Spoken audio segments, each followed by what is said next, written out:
ពីមុនធ្លាប់មានបងប្អូនជាច្រើនដែលគាត់ឆាតសួរខ្ញុំថាតើបងមាន dispenser ការពាររន្ទះអត់ព្រោះពេលដែលមានផ្នែកបន្ទោលឧស្សាហ៍ដាច់ពូលឧស្សាហ៍ឆេះទូរទស្សន៍ឧស្សាហ៍ខូចកាមេរ៉ាបាទអញ្ចឹងចំណុចទាំងអស់នេះគឺពាក់ព័ន្ធជាមួយទាំងចុងរន្ទះបាទសួស្តីបងប្អូនអញ្ចឹងសម្រាប់ប្រព័ន្ធការពារក្នុងផ្ទះឲ្យមានសុវត្ថិភាពពេលដែលមានបញ្ហាណាមួយកើតឡើងឲ្យលោតដាច់ភ្លើងដោយសារប្រព័ន្ធជាទូទៅគឺបងប្អូនទាំងអស់គ្នារៀបមាន3មុខងារសំខាន់ទី1គឺជាប្រភេទ MCB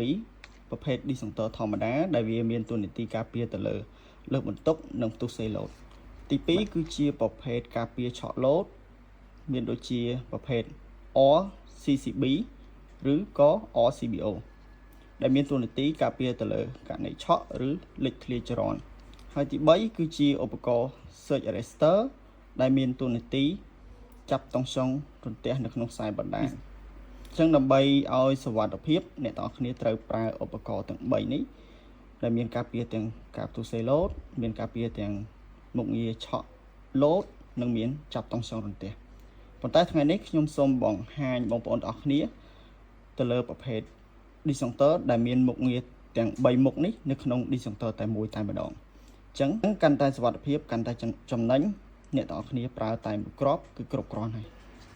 នេះគឺជាប្រភេទ dispenser ប្រភេទថ្មីដែលវាមានមុខងារ3មុខងារនៅក្នុង dispenser តែមួយដូចជាការការពារផ្ទុះសេឡូតលើបន្ទុកឡូត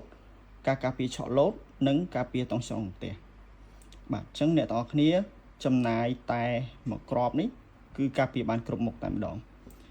បាទពីមុនធ្លាប់មានបងប្អូនជាច្រើនដែលគាត់ឆាតសួរខ្ញុំថាតើបងមាន dispenser ការពាររន្ទះអត់ព្រោះពេលដែលមានផ្នែកបន្ទោលឧស្សាហ៍ដាច់ពូល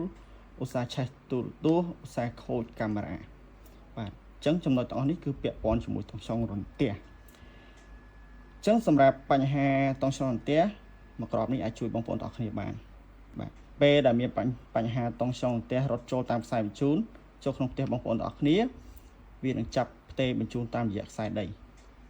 បាទហើយបើសិនជាមានករណីឆក់គឺវានឹងលោតទ្រីបដោយស្វ័យប្រវត្តិបើសិនជាមានករណីផ្ទុះសេការប្រើប្រាស់លើបន្ទុកវានឹងលោតទ្រីបដោយស្វ័យប្រវត្តិដូចគ្នាអញ្ចឹងគ្រប់គ្រាន់សម្រាប់សុវត្ថិភាពក្នុងផ្ទះបងប្អូនទាំងអស់គ្នាចំពោះមួយគ្រាប់នេះបើសិនជាអ្នកទាំងអស់គ្នាមានចម្ងល់ត្រង់ចំណុចណា